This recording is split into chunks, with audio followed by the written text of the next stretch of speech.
let me ask you this, Lorenzo Musetti.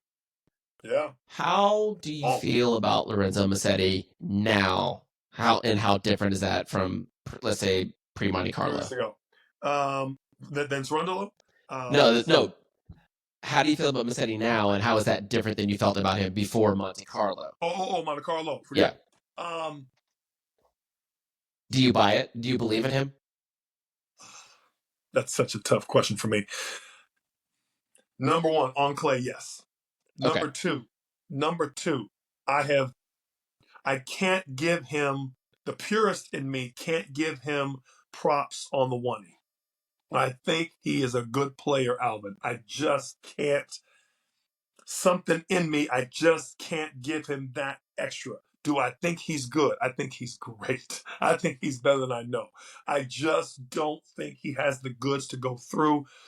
I am coming from one of my favorite players, and I'm biased because Sko played him when he came up through the ranks. Fabio Fognini was one of the best ball strikers I have seen from the country. And Fabio had racket speed and a ball strike that few people have had.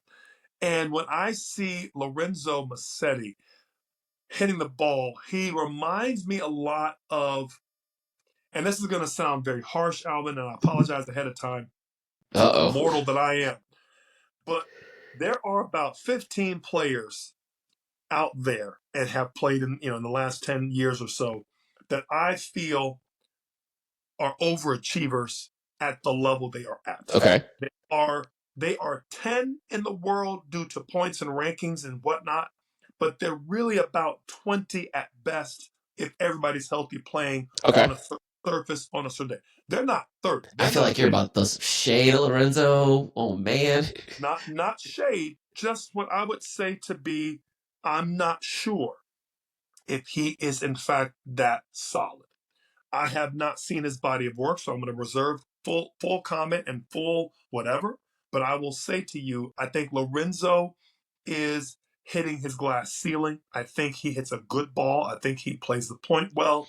His the he holds up well to pressure. I'm not sure that he ever will beat anybody inside the top 10 on a day in a slam. He's that guy that ekes out a win or two in the semi or a quarter of a 1,000, and that's a big win for him, but you don't expect it. And I think he's riding a bunch of those, and he's there now. Oh. And I have to tell you, I don't think he is true top eight, which means quarterfinals or better of a slam going forward. Okay. That's Okay. So Lorenzo Musetti hits the scene. I can't remember if it was 2019 or 2021. It was one of those, but it was Rome, right? Gets the wild. I think he got the wild card, and he ends up beating Kanish Corey and Stan Wawrinka in the tournament, right? This young kid. Who is he, right? So a lot of it is like he's got this one-handed backhand. He's got the look, and people assume, and he's good on clay, so people assume he's a little flashy. He's like more Gasquet than he is anything else, right? So I think what he's done a really good job of is kind of rounding out his game to be a little more durable on other surfaces, right? He semi-finaled Wimbledon last year. Like, come on, he beat Taylor Fritz, right, to do so. That's a guy who's finishing top 5 in the world, right? Like to your point, people's rankings aren't always as good as they might be, or vice versa. They're not as good as their ranking, but he did it, so you got to give it to him. What I'm starting to see is like, yes, the backhand is attractive, but he does rely on the forehand. It's attractive. I'm not saying it's effective. I'm saying it's attractive. He doesn't. He knows it's not his best shot. And efficacy and aesthetics are two different Yes, things. and he knows it's not his best shot. He doesn't fall in love with it. He works the forehand. Like it's not a. He's not like my one hand backhand is amazing and I hit it overall, right? He hits the forehand. I start to see him raise his floor across the board. I want to see it. Like I think he is the fourth. So the fact that you cannot give it 100% full-throated endorsement. I'm deciding. Something against him. I'm deciding. I was going to say he's the fourth or fifth best clay quarter probably in the world. Wow. I'm gonna write My that down. mic's still working. I'm just like, why are you? Because Alvin, I don't think he will get to the quarters of the Well, French Open. okay, what more does he have to do? He finals Monte Carlo. He It's gets to not the what he has semis to of do. this The guy's a tournament. great player. He just keeps You asked losing my opinion. Alcaraz. You asked my opinion. Okay, I don't think he's that good. who I'll are just the put it right who are there. the then who are the top five? And it can't be Alvin, Dylan, and Dylan, right? Dylan, Who and are the Dylan. best? Who are the best? Because I spit hot backhands. Who are the best 5 clay quarters on the men's side right now? I could see Number 1, number 2 are obvious. Okay, who's after number that? 1 and 2 are obvious.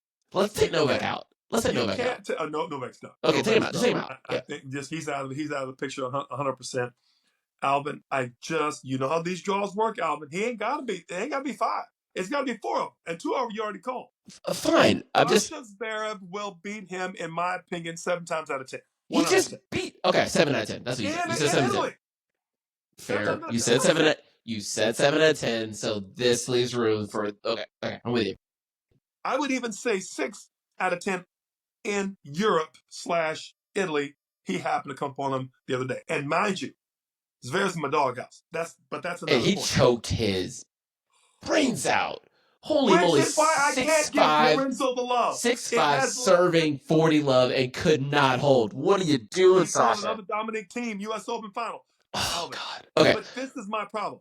And let me say this for all the Lorenzo Musetti fans out there: I love his game. I'm a one-hander. I love his game. Any one-hander, that's my man. One-hander, I got it.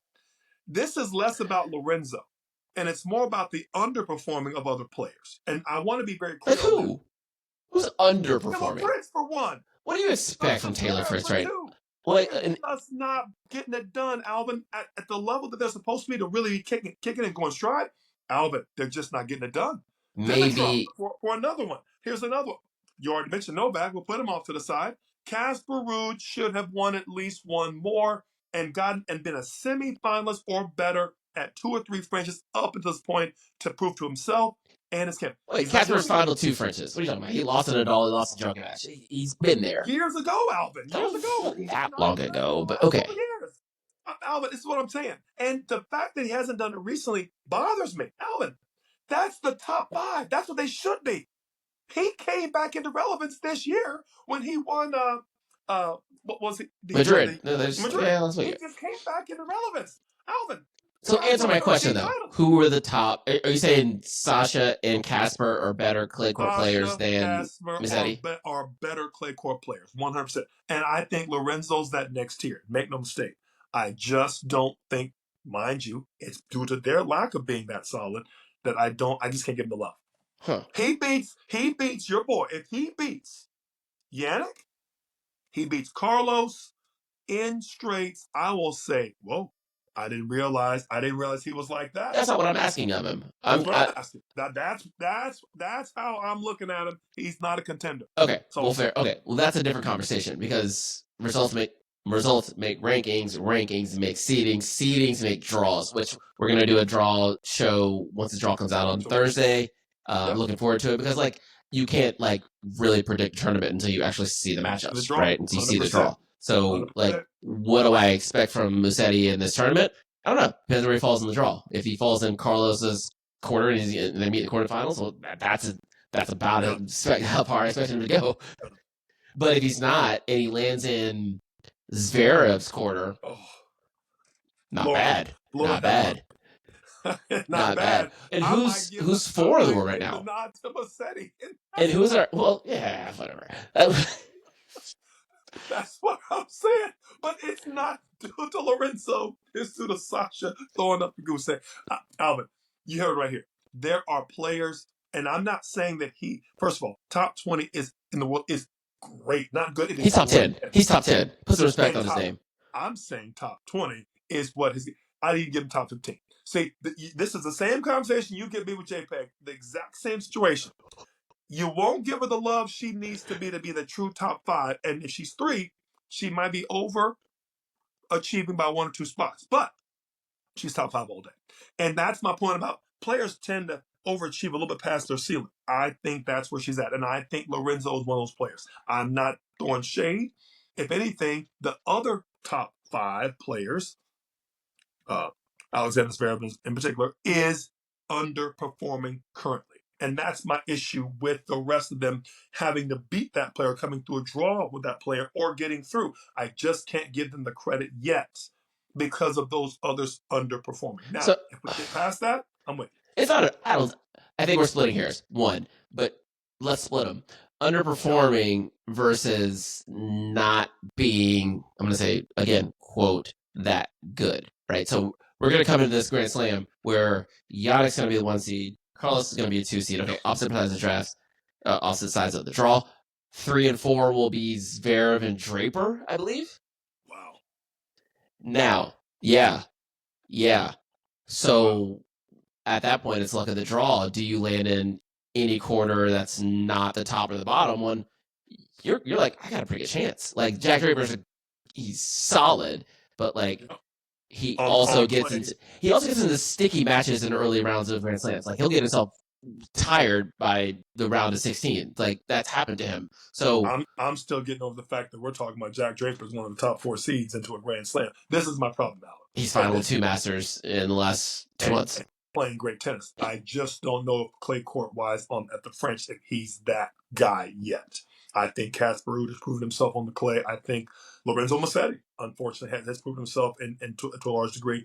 And Draper's playing some great tennis right now. That's not my point. I'm saying, where are those other 3? And this is my other issue with just all of it. This is not about Musetti. Musetti's playing great. This is not about anybody who's coming up and out. Not about Tommy Paul. I thought Tommy Paul had a great tournament. Good. Congrats to him to get the semis. Glad to see it. These are guys that are playing some great tennis and doing very, very well. I'm happy to see them in all the success. This is me as a coach giving it the eye test. And I say to myself, he's going to need some help. He doesn't have the game by himself to go through or to match up against 4 different types of players on their good day. He can beat any of them on their bad day, and he can beat the guy that beats the guy. Is he the guy to go through one of those top guys, or to go through or beat down one of the guys who's playing well that day? And I look at other guys that are just behind them or around them. I know the current rankings are what they are. A Draper, right? Who else is playing some good tennis right now? Cerundolo playing some good tennis right now. Can he beat Munar and Feast? Feast is playing well. Your boy. We just talked about it. Playing some good tennis right now. Casper, but Demonar that's not terrible on play. So you got these guys that are all right there that you're like, I don't know if I give him straight set wins over those players. I would actually give Draper an edge just due to some weapons. I'm not sure if I can give that to a Lorenzo Musetti just yet. And I would say that to say, should he go through the French without dropping a set and get to the semis? You're right here. Right here. I will go out and have a Lorenzo Musetti shirt made, and I will wear that shirt. Oh, I hope it's the baggy sleeveless one that he's been wearing. That look good on sleeveless, you can pick the shirt. Yeah, all right, great, Lorenzo Musetti, for all you care, on that shirt, because it's not that he cannot. It's just I don't think he's there yet, and I just am questioning I'm questioning the rest of the players that I still feel, wrongly or correctly, in high regard, that I think are currently underperforming, that should have checked a Lorenzo Musetti at the round of 16. That have not, that have let him skip through, and pass go and collect the $200 and got into the semis. Luckily, we will see. I just say between 3 and 10, he's probably looking around going, why not me? Why not me? Why not me?